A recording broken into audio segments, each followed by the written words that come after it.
શ્રવણાદ જાયતે મુક્તિ. જે સાંભળવાથી દરેક મનુષ્યના મનોરથ પૂર્ણ કરનારી એવી આ ભાગવદી કથા. 88,000 ઋષિઓને સૂત નામના પુરાણી નૈમિષારણ્ય નામના જંગલની અંદર શ્રીમદ ભાગવત રૂપી જ્ઞાન પ્રદાન કરે છે. ભક્તરાજ વિદુરજીને મૈત્રેયજી બદ્રિક આશ્રમની અંદર શ્રીમદ ભાગવત રૂપી ભક્તિનું દાન કરે છે. પરીક્ષિત રાજા ગંગાના કિનારા ઉપર સુખદેવજીની પાસેથી આ શ્રીમદ ભાગવત રૂપી અમૃત ગ્રહણ કરે છે. જોઈ લો, કથા એકની એક છે, ભાવ ત્રણેયના અલગ છે. એક જગ્યાએ જ્ઞાનની ઈચ્છા છે, એક જગ્યાએ ભક્તિની ઈચ્છા છે, અને એક જગ્યાએ પ્રભુ પ્રાપ્તિની ઈચ્છા છે. આપણે પહેલે જ દિવસે કહી ગયા કે ભાગવત છે એ કલ્પ વૃક્ષ છે.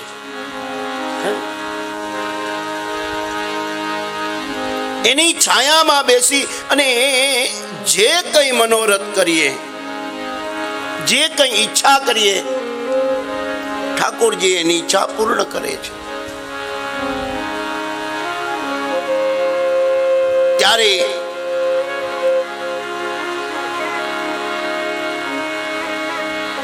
તૃતીય સ્કંધમાં આપણે ચાલીએ છીએ ત્યારે દેવહુત્યાપી સંદેશમ ગૌરવેણ પ્રજાપતે સમ્યક શ્રદ્ધા પુરુષમ કૂટસ્થમ ભજૌ ધ્રુવમ.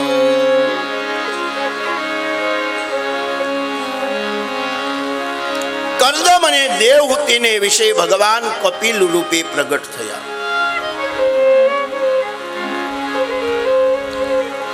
ભગવાનનું પ્રાગટ્ય થયું એટલે કર્દમ ઋષિએ કહ્યું કે દેવી, આપણે વાત થઈ હતી કે હું હવે તપ કરવા જઈશ.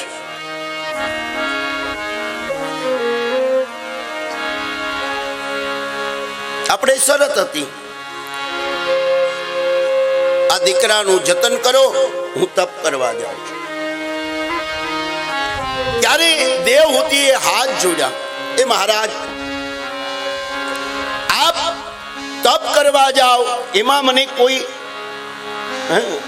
તકલીફ નથી, આપણી ભાષામાં પ્રોબ્લેમ નથી, પણ નાથ, મને એક મનની અંદર એક રંજ છે.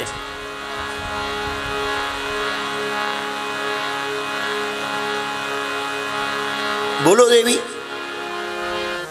રંજ એ છે કે આપ આટલા બધા જ્ઞાની, હું તમારી અર્ધાંગિની, તમારી પત્ની, અને મને જ્ઞાન નહીં. બીજું કંઈ નથી જોતું, પણ નાથ આપ મને જ્ઞાન આપો. બીજી કોઈ મને અપેક્ષા નથી, ઈચ્છા નથી, ફક્ત જ્ઞાનની ઈચ્છા છે. અને ત્યારે કહ્યું કે દેવી, આ કપિલ છે એ ભગવાનનો અવતાર છે, અને એ કપિલ તમને જ્ઞાન આપશે અને તમારા દરેક મનોરથ એ પૂર્ણ કરશે.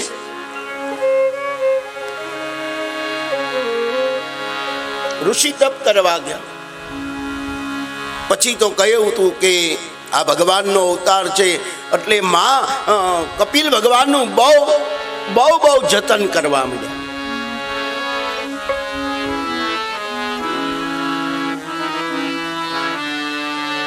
એમાં એક વખત કપિલ ભગવાન એક વાવ પીપળાનું વૃક્ષ એની નીચે પદ્માસન વાળી અને ભગવાન કપિલ બેઠા છે. અદ્ભુત કથા છે જેને સાંખ્ય શાસ્ત્ર કહેવાય, જેને કપિલ ગીતા કહેવાય. આપણા હિન્દુ ધર્મની 4 ગીતા.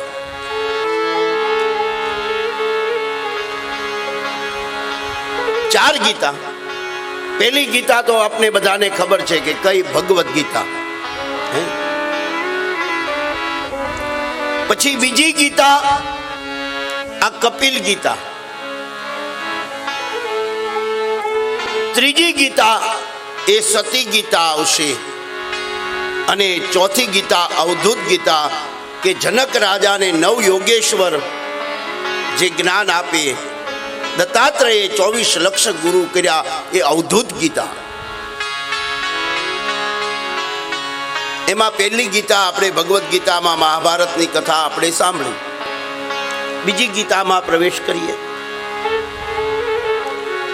પદ્માસન વાળી અને પ્રભુ બેઠા છે અને ત્યારે માએ જઈ અને 2 હાથ જોડીને પ્રાર્થના કરી.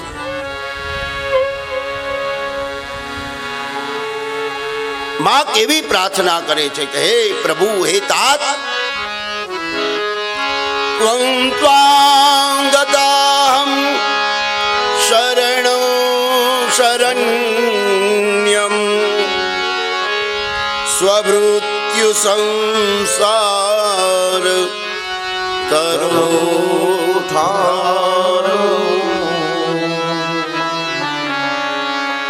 જિજ્ઞાસસાહં પ્રકૃતે પુરુષસ્ય નમામિ સિદ્ધે મવિધાં વરિષ્ઠં.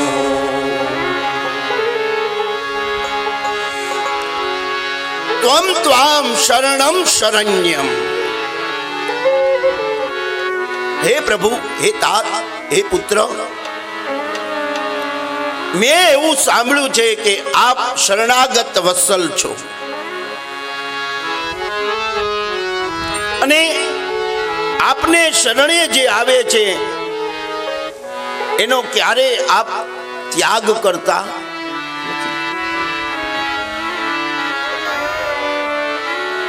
એનો આપ ત્યાગ નથી કરતા. તો હે તાત,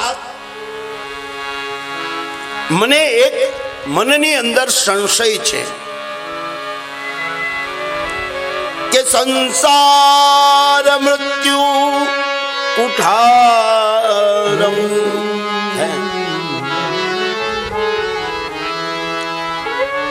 ઘણા એમ કે છે સંસાર સાર છે, ઘણા એમ કે છે કે સંસાર અસાર છે. તો આ બંનેમાં સાચું શું? સંસાર સાર છે એ સાચું કે સંસાર અસાર છે એ સાચું? કારણ કે જગતગુરુ શંકરાચાર્ય તો એમ કે છે કે આ સંસાર છે એ અસાર છે. કારણ કે પુનરપી જનનમ પુનરપી મરણમ પુનરપી જનનમ પુનરપી જનનમ પુનરપી મરણમ પુનરપી જનનમ પુનરપી પુનરપી જનની જઠરે શયનમ પુનરપી જનની જઠરે શયનમ પુનરપી જનની જઠરે શયનમ પુનરપી જનની જઠરે શયનમ યહ સંસારે ખલુ દુસ્તા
પુનરપી મરણમ પુનરપી જનની જઠરે શયનમ.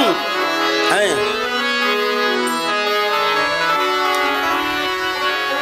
ફરી જન્મ લેવો, ફરી માના ઉદરમાં આવવું, ફરી મૃત્યુ, હે ફરી જન્મ લેવો, અવરનવર માના ઉદરમાં આવવું. કારણ કે યહ સંસારે ખલુ દુસ્તાર.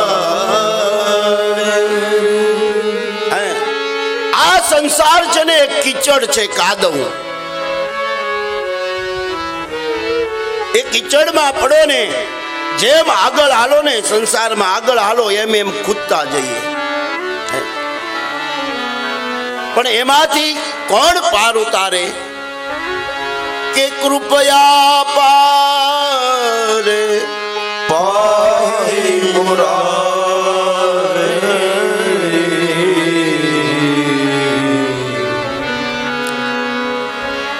કૃપયા પાય. જો પ્રભુની કૃપા હોય તો જ એમાંથી પાર ઉતરી શકાય, બાકી કોઈની તાકાત. અને એટલા માટે કીધું કે ભજ ગોવિંદમ ભજ ગોવિંદમ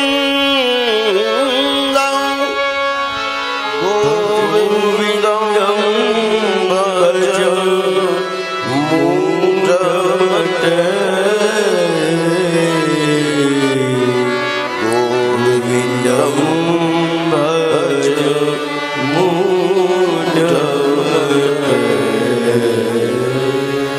ભજ ભજ ગોવિંદમ ભજ ગોવિંદમ મૂઢમતે. હે મૂઢમતી, ફરી ફરી માના ઉદરમાં આવું, ફરી ફરી આવું, આ કરતા પ્રભુ ભજન કરી લેવું. કારણ કે આ સંસાર છે ને એ અસાર છે. ભગવાને કહ્યું, માં કોના માટે? હમણાં આપણે વાત કરીને કે સંસાર છે કાદવ છે. કાદવમાં જેમ અંદર ઉતરતા જાય એમ ખૂદતા જાય એમ સંસારમાં મોહ માયા મમતા એમાં જે પડ્યો રહે એની માટે સંસાર અસાર છે.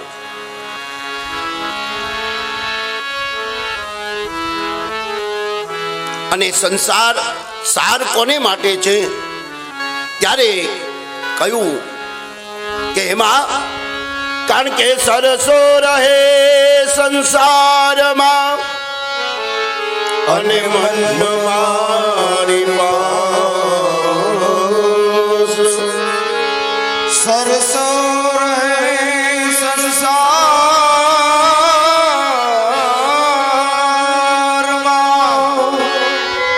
અને મન મારી પાસ.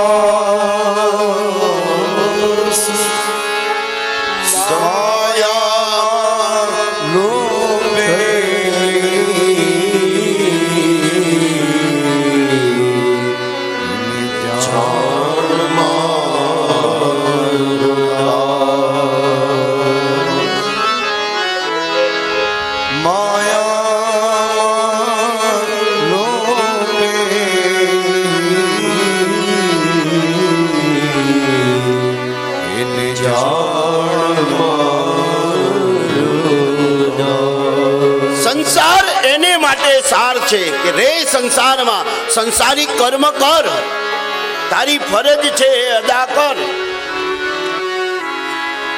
માત પિતા એની સેવા કરવી જોઈએ, કર.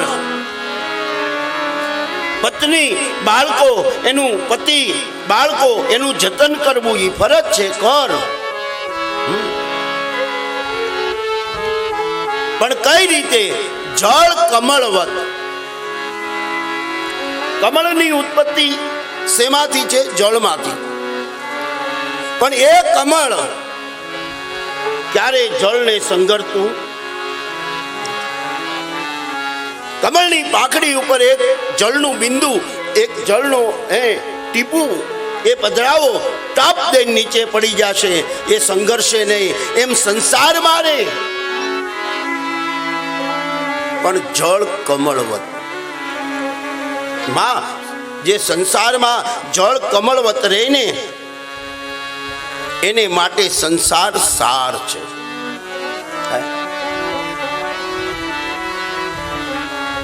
એને માટે સંસાર અઘરો નથી. અને અને મારો તો એવો મત છે, હું મારા મતની વાત કરું છું કે જેટલા પ્રભુ સંસારીને મળ્યા છે ને એટલા ત્યાગીને નથી મળ્યા.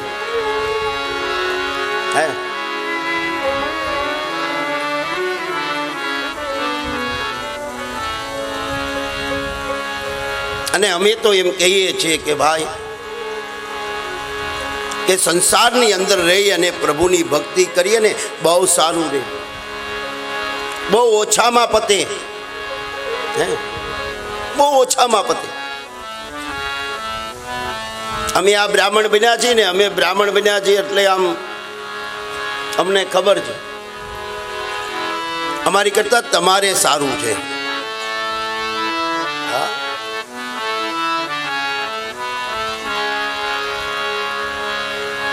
કારણ કે અમે જ્યારે 10 માળા કરીએ ને ત્યારે 1 માળા અમને મળે છે. કેટલી? 10 માળા કરીએ ત્યારે 1 માળા અમને મળે છે. અને તમે 1 નામ લ્યો તો તમારા ખાતામાં, તો અમારે તો 10 નામ લેવા પડે તો 1 અમારા ખાતામાં આવે. તો અમારી કરતા તમે હારા નહીં?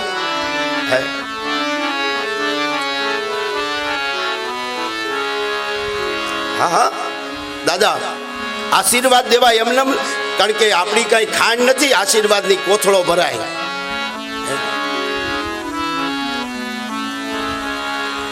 આમ નીકળ્યા હોય ને ત્યાં પગ પકડી લઈને સીધા આશીર્વાદ દેવા. કાંઈ આશીર્વાદની આપણી ઘરે ફેક્ટરી થોડી છે.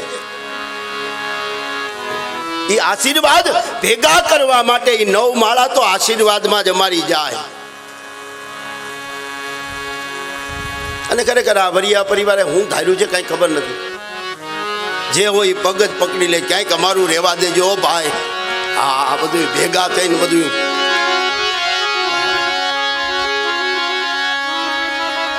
અને એમાં તો આ 60 વર્ષથી વરિયા પરિવાર હારે તો અમારે નાતો છે.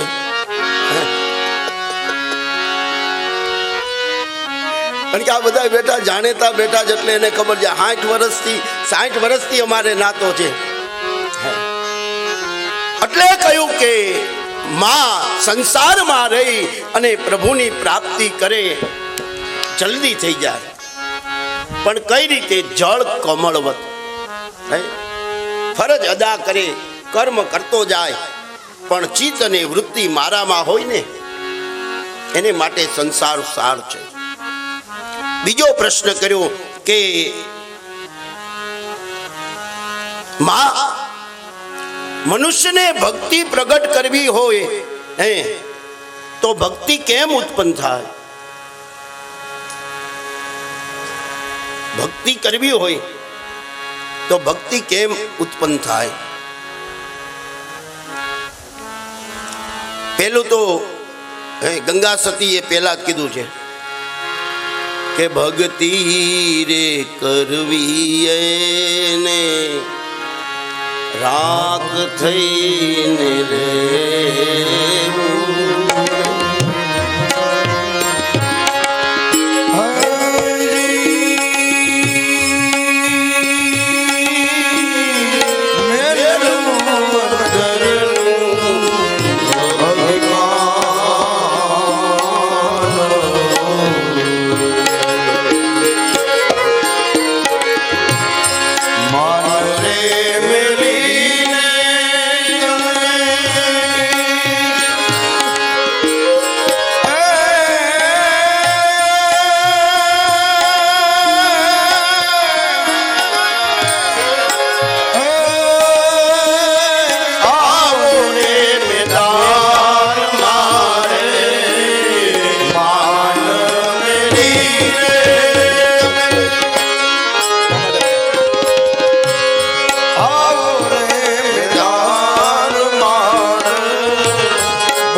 કરવી હોય એને રાખ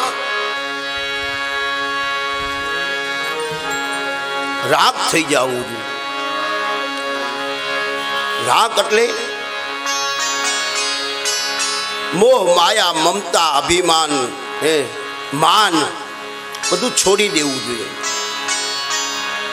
એ જ્યારે છોડીએ ને ત્યારે આપણામાં ભક્તિ હજી પ્રવેશ કરે.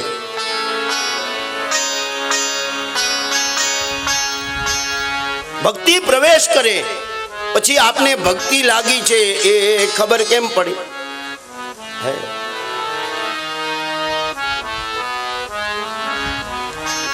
ભક્તિ લાગી હોય ને, અને જેને ભક્તિ પ્રાપ્ત કરવી હોય ને તો આટલા નિયમો આપણે બધા ભજનમાં ગાતા હોય, બધા માથું હલાવતા હોય, પણ ખબર ન હોય. વૈષ્ણવજન તો તેને કહીએ જે પીડ પરાઈ.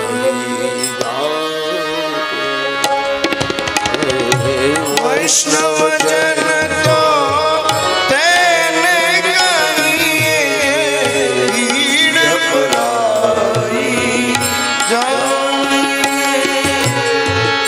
પર દુખે ઉપકાર કરે, પર દુખે ઉપકાર કરે, મન અભિમાન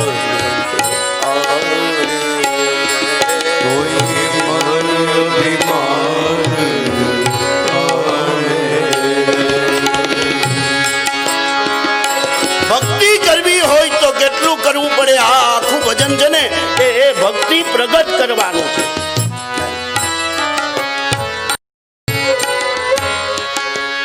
કારણ કે વાચ કાચ મન નિશ્ચય રાખે, વાચ કાચ મન નિશ્ચય રાખે, જનની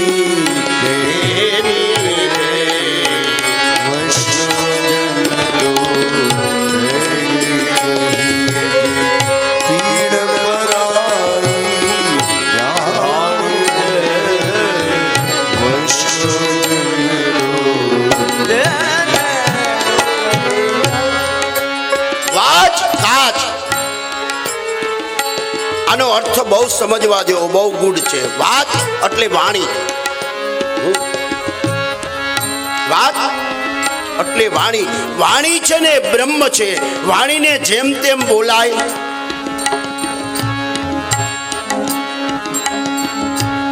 આપણે તો વાણી બોલતા હોય આ હા હા હા, ક્યારેક ક્યારેક તો એમ થઈ જાય. કારણ કે વાણીમાં સંયમ હોવો જોઈએ. હે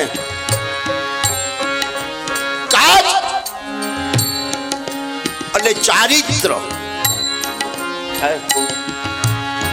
વાણી અને ચારિત્ર બે જ્યારે પવિત્ર બને ને ત્યારે જ ભક્તિ આપણામાં પ્રવેશ કરે.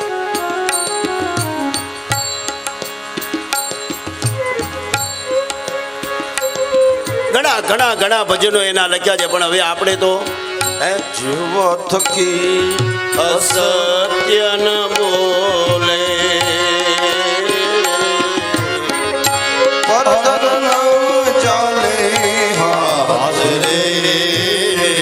વૈષ્ણવજન તો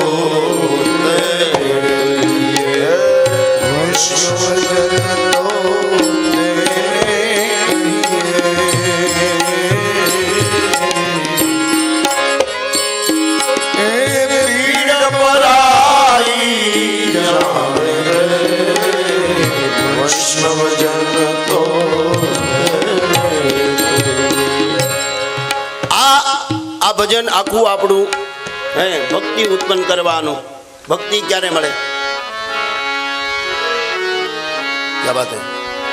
બીજું ભજન આપણે બોલીએ છીએ ને, ભાઈએ સુર આપ્યો એટલે અળું.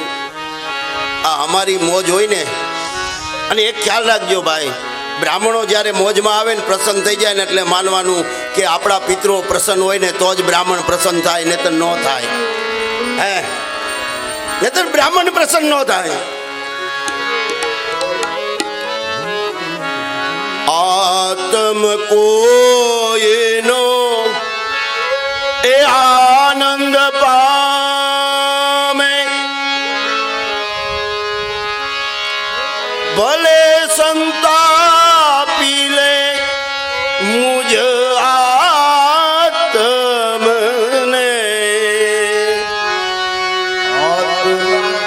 કોઈનો વાહ બેટા આનંદ પામે, ભલે સંતાપી લે મુજ આત્મને. આનંદ એનો અખંડ રહે છે. આનંદ એનો અખંડ રહે છે. કંટક દે, કંટક દે, કંટક દે મને પુષ્પો દે. હે જગજનની હે જગદંબા, માત ભવાની શરણે રે. માત ભવાની શરણે રે. હે જગજનની માં, હે જગદંબા, હે જગજનની માં. હે માં, મારાથી કોકનો આત્મા દુભાય તો નહીં, પ્રસન્ન ન થાય તો કઈ નહીં. હે મારાથી કોઈને પ્રસન્નતા ન મળે તો કઈ નહીં, પણ મારાથી કોઈનો આત્મા દુભાય નહીં એટલી દયા કરજે. હે આ ભક્તિ ઉત્પન્ન કરવાના બધા લક્ષણ છે. હે કોઈના તીરનું નિશાન બનું,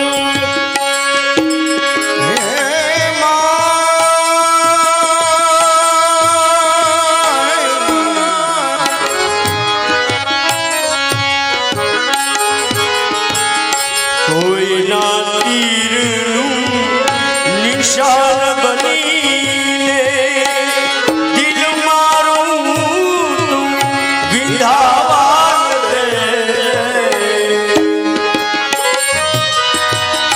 ઘાસ હું ઘાસ કરું નહીં કોઈ, ઘાસ હું ઘાસ કરું નહીં કોઈને.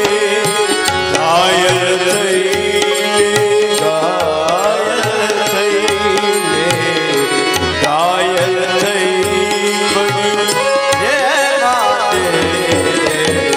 હે જગજનની માં, હે જગદંબા, હે જગજનની માં, હે જગદંબા. ભક્તિ એમનેમ ના મળે. ખાલી આપણે ટીલું કરી લઈ, બે ત્રણ માળા કપાળ ગળામાં નાખી દઈ, હે એટલે આપણે ભગત થઈ જાય? નહીં નહીં નહીં નહીં નહીં.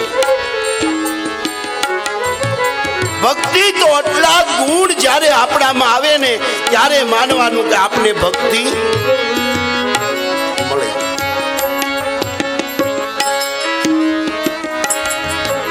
અને ત્યારે કહ્યું કે માં ભક્તિ પ્રગટ કરવી હોય તો પહેલા તો એને દીન બની જવું પડે.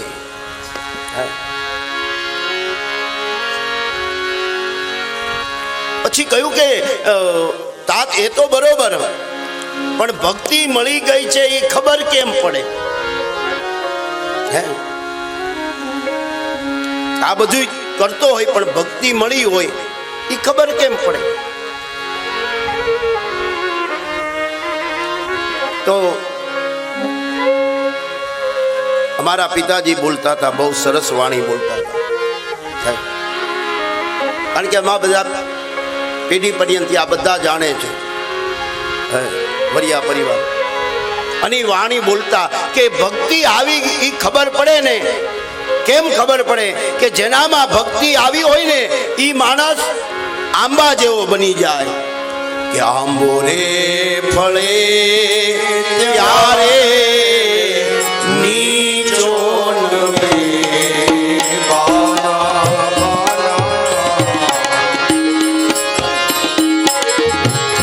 આંબો રે ફળે ત્યારે નીચો નમે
આંબા જેવો બની જાય. કારણ કે આંબાને કેરી લાગે ને એટલે એને ટેકા મૂકવા પડે, નમતો જાય. જેને ભક્તિ લાગે ને એ માણસ નમી જાય. હવે એ ઓલી એરડાની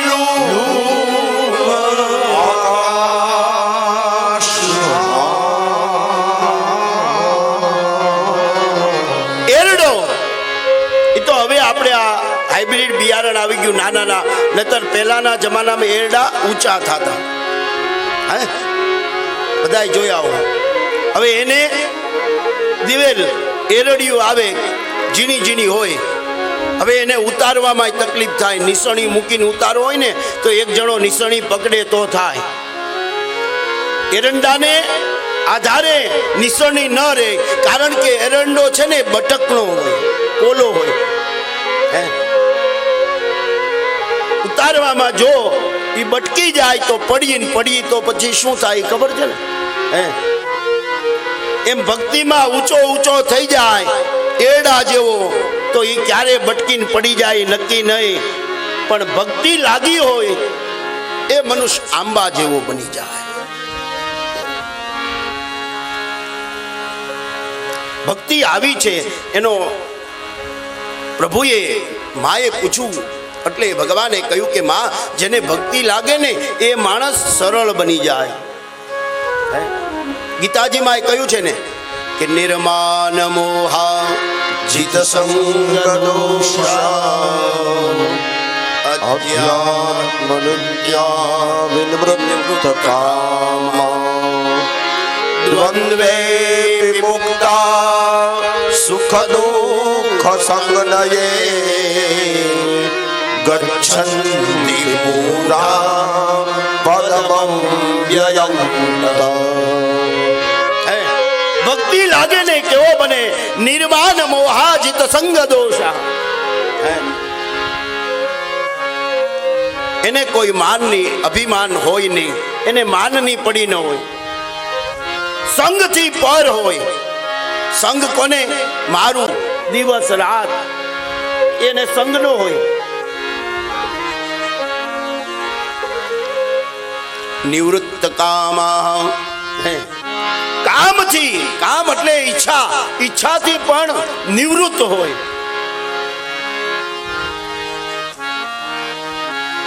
ગચ્છન્તિ મૂઢા પદમં વ્યયંત.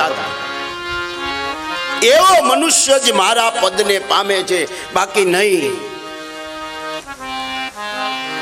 ભક્તિ લાગે એટલે એ મનુષ્ય એવો નિર્મોહી નિરઅભિમાની એવો બની જાય. ત્યારે કહ્યું કે મોક્ષની ગતિ. ફરી પ્રશ્ન કર્યો કે હે તાત, મોક્ષ જોતો હોય?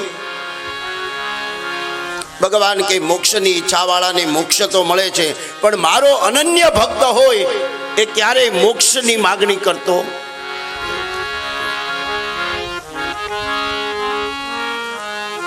ક્યારેય એ મોક્ષ નથી માગતો.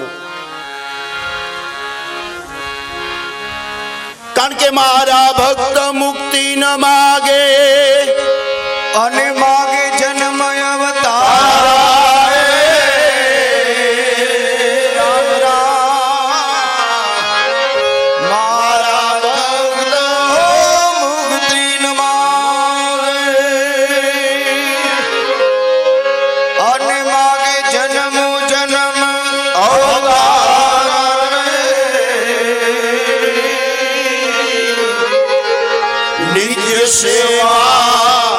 નિત્ય સત્સંગ, નિત્ય સેવા નિત્ય સત્સંગ. એ નિરખવાનંદ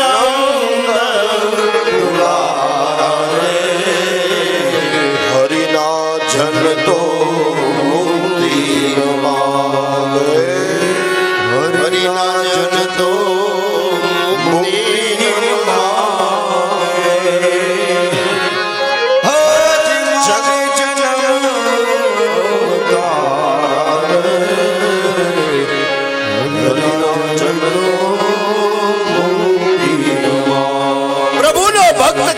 મુક્તિની અપેક્ષા નથી કરતો. કારણ કે આપણે પહેલે દિવસે કથામાં આવી ગયું હતું, પહેલે દિવસે આવ્યું હતું, પહેલા દિવસે કથામાં મેં કહ્યું હતું શું કામ મુક્તિ નથી માગતો? કે નિત્ય સેવા નિત્ય સત્સંગ. કારણ કે દેવલોકમાં વૈકુંઠમાં સત્સંગ નથી, સેવા નથી. કારણ કે નિરખવાનંદ હરિના જન તો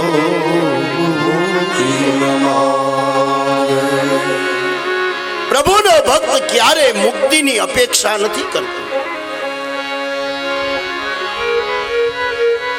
પણ મુક્તિ તો મારા ચરણની દાસી છે. મારી ભક્તિ કરે એને મુક્તિ તો હું આપું છું. એ કાંઈ માગવાની વસ્તુ નથી, એ કોઈ માગવાની વસ્તુ નથી. મારી ભક્તિ કરશે એને હું મુક્તિ તો આપીશ, એ 100% છે.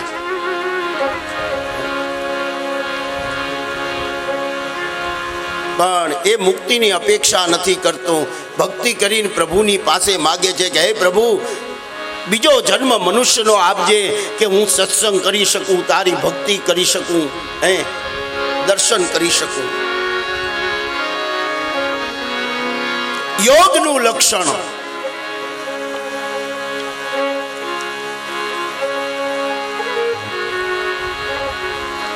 કારણ કે 6 લક્ષણ છે યોગના. 6 લક્ષણ છે. યોગથી પાર, કહ્યું કે યોગથી પાર ઉતરાય છે, પણ પછી એમાં અધવચ્ચે લટકી જવાય છે. યોગથી પાર ઉતરાય બરોબર, પણ એમાં અધવચ્ચે જો ન આવડ્યું હોય તો પ્રાણાયામ કરે,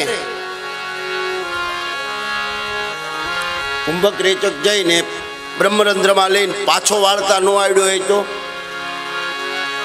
આપણે થયું હતું, એવો અનુભવ થયો હતો બધાને. બીજાને ખબર ન પડે ને તો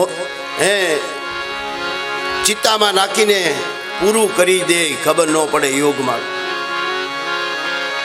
આપણો દાખલો છે, આપણે બધાને અનુભવ છે. રામદાસ બાપુ ડોક્ટરે ના પાડી દીધી હતી બાપુ દેહ છોડી દીધો. બાપુ એક દિવસ બધા સુરતવાળા ને બોમ્બેવાળા ને સેવકોને બધાને બોલાવી લીધા હતા. હે બધા આવી ગયા હતા. છેલ્લે રીંગણીયાળાવાળા ભગવાનભાઈ સમાધિનો ખાડો તૈયાર કરી દીધો હતો. હા, બધાની આંખમાં ચોધાર આંસુ હતા. બધા સેવકોની આંખમાં ચોધાર આંસુ. એમાં કીધું ત્રીજે દિવસે ભગવાનભાઈ રીંગણીયાળાવાળા મેન ટ્રસ્ટી છે એને કીધું ભાઈ બાપુને કાનમાં છેલ્લી પ્રાણ પોક મૂકો. અને એ પ્રાણ પોક મૂકવા માટે ભગવાનભાઈ કાન પાસે જઈ અને બાપુને કીધું બાપુ સીતારામ સીતારામ કીધું. અને બાપુનો હાથ જે આમ રાખીને તૈયાર રાખ્યો હતો ફાટ દઈને હાથ નીચે પડ્યો. આંખ ધીરે ધીરે ખુલવા માંડી. આંખમાંથી અશ્રુની ધારા છૂટી ગઈ. તો આ બધા હસવા માંડ્યા. એક બાજુ આંખમાં આંસુ, એક બાજુ. એટલે બાપુએ ભેગા થઈને કીધું કે આ બધા હું ભેગા થયા. અને બાપુ તો બિલકુલ ભગવાન સ્વરૂપ હતા. ત્યાં બધા હું આ ઢળાઈને ભેગા થયા. બાપુએ કીધું હું આ ડાચ્યું તું. બાપુ કે અરે બાપુ આવું બની ગયું. એ કે કોણે તમને કીધું? હે અને તરત જ ભગવાનભાઈને કીધું કે દાદાને ગાધકડાથી બોલાવ્યો. અને તરત જ ફોન આવ્યો અને અમે ગયા.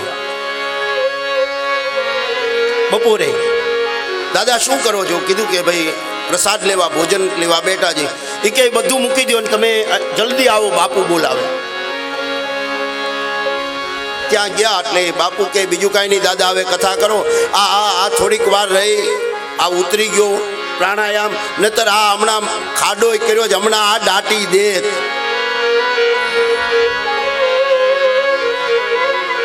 આ સત્ય ઘટના હું કહું છું. યોગથી પાર ઉતરી જવાય, પણ એ ક્યારેક કોઈને ખબર ન પડે ને તો લટકી રહી. બાપુએ કીધું કે આ મુહૂર્ત એક સપ્તાહનું આપો અને તરત જ સપ્તાહ કરો. બહુ નિખાલસ સાધુ. પછી હું ગાદીએથી ઉતરું ને, બાપુ આમ બેઠા હોય, ગાદીએથી ઉતરું એટલે રસ્તેથી આમ હાલ્યા જાય, સાધુ સંતો બેઠા હોય એટલે બાપુ કે એ બાપા હવે આ આણીકોર આવો, હવે આ બાવો ઊભો નથી થઈએ કેમ, આણીકોર હાલો ને હું પગે લાગી લઉં તમને. એટલે બાપુ પાસે થઈને હાલવું પડે. આવો સાધુ નિષ્પૃહ ભક્તિ એને લાગી ગઈ હતી. યોગથી પાર ઉતરી જવાય, પણ યોગથી ક્યારેક લટકી પણ જવાય.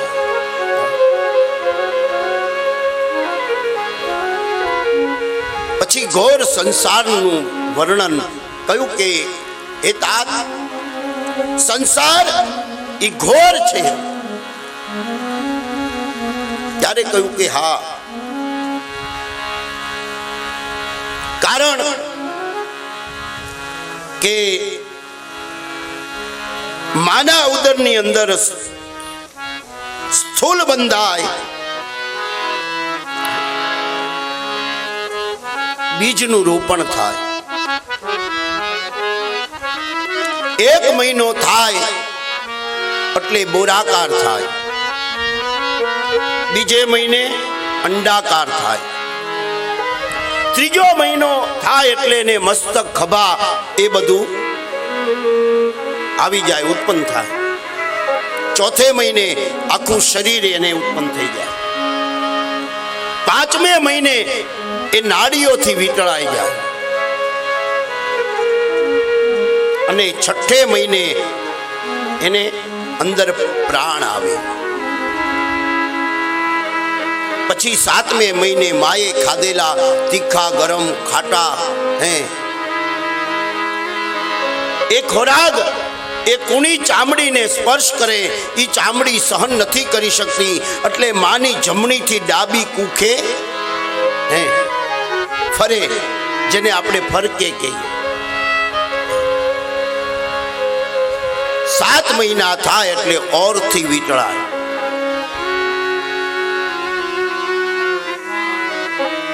ઓરથી વીંટળાય અને ઊંધે માથે થાય માના ઉદરમાં જીવાતા. અને ખરેખર નાની દીકરીઓને હું ખાસ સૂચન કરું છું, ખાસ કહું છું, માં છે એ ક્ષેત્ર છે. માં છે ક્ષેત્ર એટલે ખેતર છે. હવે આપણા ખેતરમાં આપણે વાવ્યા હો પછી આટોય મારવા ન જાવ તો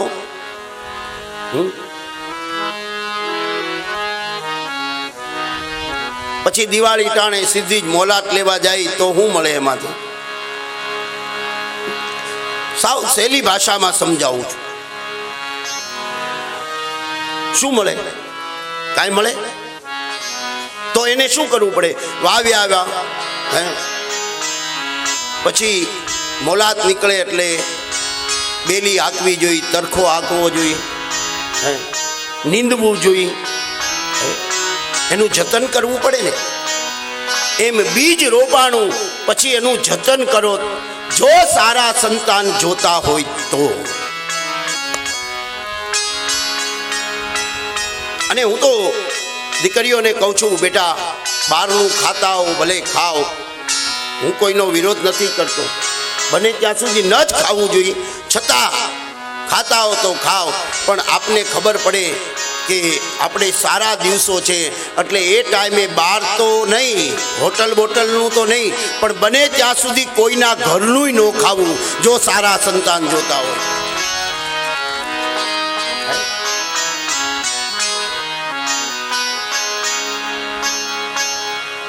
એક વાત મને સમજાતી નથી ખરેખર. દરેક ગામમાં હું પ્રશ્ન કરું છું, આ ગામમાં પૂછું, મને કોઈ 293ની કથા થઈ ગઈ છે, મને ક્યાંયથી જવાબ મળ્યો નથી. આપણે બધા ઊંધું જ હાલી છે, ઊંધું જ. અમારી પાસે પ્રશ્ન આવતા હોય, કોઈ દીકરીને સારા દિવસો હોય ને, કોઈ દીકરીને સારા દિવસો હોય, ઘેરે સારો પ્રસંગ હોય, સત્યનારાયણની કથા હોય કે યજ્ઞ હોય, સારો પ્રસંગ હોય, એટલે તરત જ એમ કે એને ન બેસાય. શું કામ ન બેસાય? લો કયો છે મને.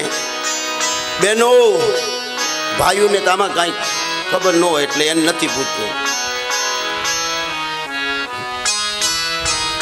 એક વાત મને મગજમાં ઉતરી, સારા પ્રસંગમાં પૂજામાં ન બેસાય, પિક્ચર જોવા જવાય,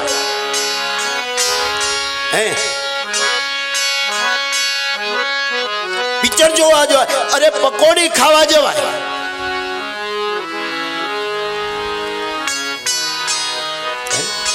પૂજનમાં ન બેસાય.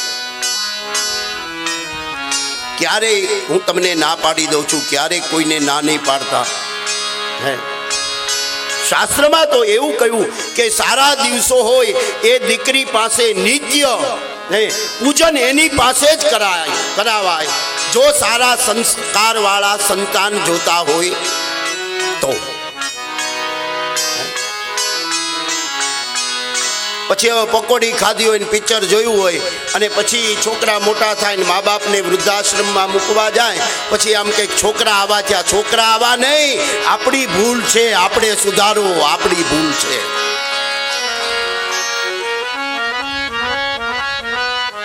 આપણી ભૂલ છે, કારણ કે એનું જતન આપણે કર્યું નથી. જો જતન કર્યું હોય તો સારું ફળ મળે ને.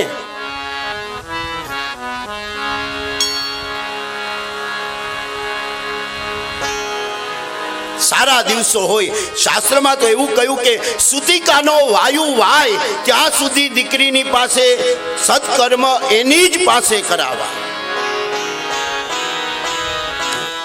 ક્યારે કોઈ ના નહીં પાડતા. હા, એક વાંધો છે એ કહી દો, એક વાંધો છે એ કહી દો કે 6 મહિના પૂરા થાય, 7મો મહિનો એ દીકરીને ચાલતો હોય એટલે એમાં જીવ આવી ગયો હોય. જીવ આવી ગયા પછી પતિ પત્ની પૂજામાં બેઠા હોય, એને છેડા છેડી ન બંધાય, કારણ કે ઓધાનની અંદર દીકરી છે કે દીકરો એ ખબર નથી, હે એટલે છેડા છેડી ન બંધાય, બાકી પૂજન તો એની પાસે જ કરાવાય.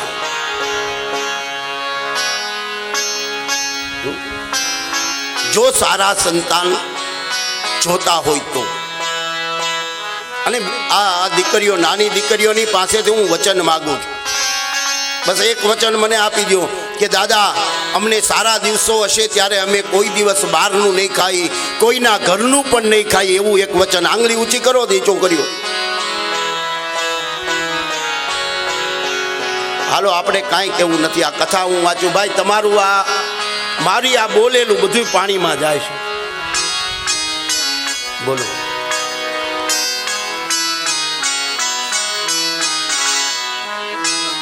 ખરેખર સારા સંતાન જોતા હોય તો જતન કરજો. આંગળી આપણે ઊંચી કરવાની કોઈ જરૂર નથી, પણ મનની અંદર એક સંકલ્પ કરજો. સુતિકાનો વાયુ વાય અને માના ઉદરમાં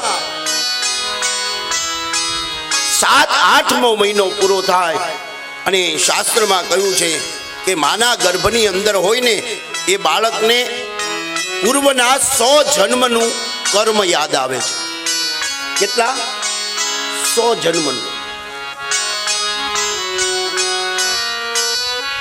100 જન્મનું કર્મ યાદ આવે અને ત્યારે એ સંતાન ગર્ભમાં પ્રભુની સ્તુતિ કરે છે.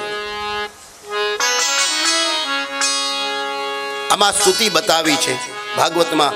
ગર્ભની સ્તુતિ કરે છે. કેવી સ્તુતિ કરે છે કે જંતુર્વાચ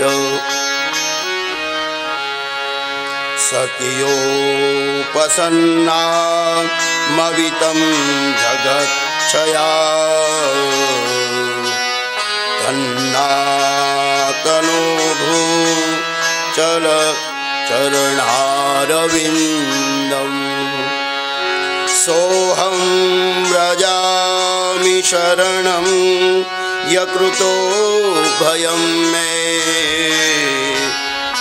એને દૃશા ગતિરદર્શસતો નુરૂપ. માના ઉદરમાં એ જીવાત્મા સ્તુતિ કરે કે હે પ્રભુ, મને તું બહાર કાઢ, મને બહાર કાઢ. આજથી હું ક્યારેય તારું નામ, તારું ભજનને નહીં ભૂલું. તું મને બહાર કાઢ, ક્યારેય તારા ભજનને નહીં ભૂલું. ગર્ભની અંદર સ્તુતિ કરે, પાછું એને યાદ આવે છે કે નહીં નહીં નહીં નહીં નહીં નહીં. પાછા બીજા શ્લોકની અંદર કહે છે કે હે પ્રભુ, હે નાથ, યા પંચભૂત રચિતે રહિત શરીરે છન્નો યથેન્દ્રિય ગુણાર ચતિદાત્મકુહમ. હે નાથ, નહીં મારે જન્મ નથી લેવો. જન્મ લઈશ એટલે પાછા ન કરવાના કર્મ ઈ કરીશ અને પાછું હે માના ઉદરમાં આવવું પડશે. પાછા ન કરવાના કર્મ પાછું માના ઉદરમાં. કારણ કે માના ઉદરમાં જ્યાં વિષ્ટાના કૂપ છે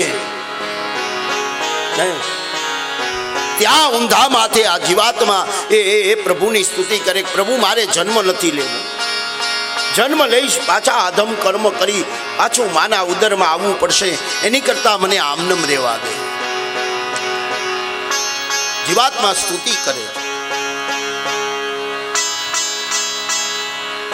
યોગ્ય સમય જોઈ બાળકનો જન્મ થાય અને ખરેખર માના ઉદરની અંદર પ્રભુએ એનું રક્ષણ કર્યું હોય. બાળકનો જ્યારે જન્મ થાય ને એટલે બાળક તરત રુદન નથી કરતું. બાળકનો જન્મ થાય ને એટલે બાળક તરત જ ચારે બાજુ જોવા માંડે છે, દ્રષ્ટિ ફેરવે છે. શું કામ? કે જે માના ઉદરની અંદર પ્રભુએ મારું રક્ષણ કર્યું એ પ્રભુ ક્યાં ગયા?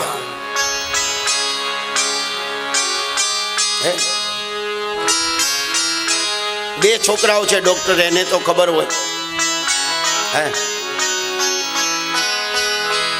બાળક જન્મની સાથે ક્યારે રુદન નથી કરતું, પણ એ બાળકનો જન્મ થઈ જાય એટલે રોવે નહીં. આપણે બેનુંમાં બાળક રોવે નહીં ને એટલે એને જરાક આમ ટપલી મારે, તાપલી મારે. તાપલી મારે એટલે માયાનો સ્પર્શ થાય, માયાનો સ્પર્શ થાય એટલે બાળક બધું ભૂલી જાય, પેલું સ્મરણ. અને તરત જ એ બાળક રુદન કરવા માંડે. કેવું રોવે? વાહ વાહ વાહ, હે પ્રભુ હું અહીંયા અને તું.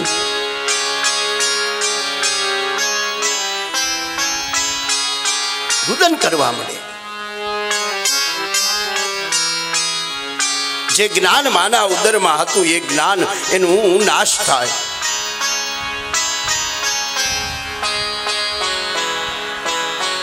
અને એટલે જ મહાપુરુષો આપણે કહે છે ને, બોલે છે, કીર્તને બોલે છે કે કંઈક આત્માનું કરજો કલ્યાણ, જીવન થોડું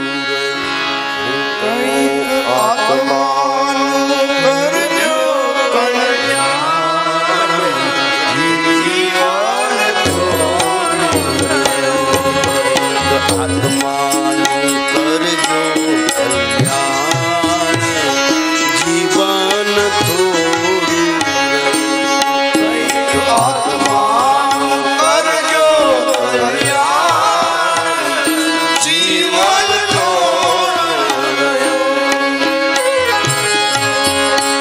પ્રભુનું નામ લેજે, કારણ કે આ જીવન આમાંથી ક્યારે પ્રાણ પંખેરું નીકળી જશે એ આપને કોઈને ખબર નથી. તમે દીધેલા કોલ બધા ભૂલી ગયા, દીધેલા કોલ બધા ભૂલી ગયા, તમે દીધેલા કોલ બધા ભૂલી ગયા, દીધેલા કોલ બધા ભૂલી ગયા. મોહ માયા ને મમતામાં ઘેલા થયા, મોહ માયા ને મમતામાં ખેલા ગયા, મોહ માયા ને મમતામાં ઘેલા બન્યા. મોહ માયા ને મમતામાં ખેલા ગયા. હવે બાકી છે એમાં ધ્યાન, જીવન થોડું. એ હવે બાકી છે એમાં જો ધ્યાન, જીવન થોડું રહ્યું. એ હવે બાકી છે એમાં ધ્યાન, જીવન થોડું રહ્યું. હવે બાકી છે એમાં જો ધ્યાન, જીવન થોડું રહ્યું. એ કંઈક આત્માનું કરજો કલ્યાણ, જીવન થોડું રહ્યું. કંઈક આત્માનું કરજો કલ્યાણ, જીવન થોડું રહ્યું. દીધેલા કોલ બધા ભૂલી ગયા, મોહ માયા મમતા.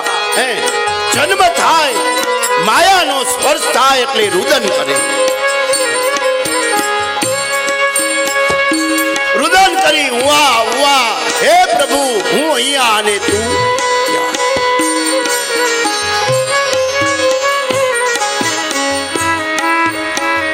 કારણ કે પાછી બીજી લીટી એ જ આવે છે ને, બાળપણને યુવાનીમાં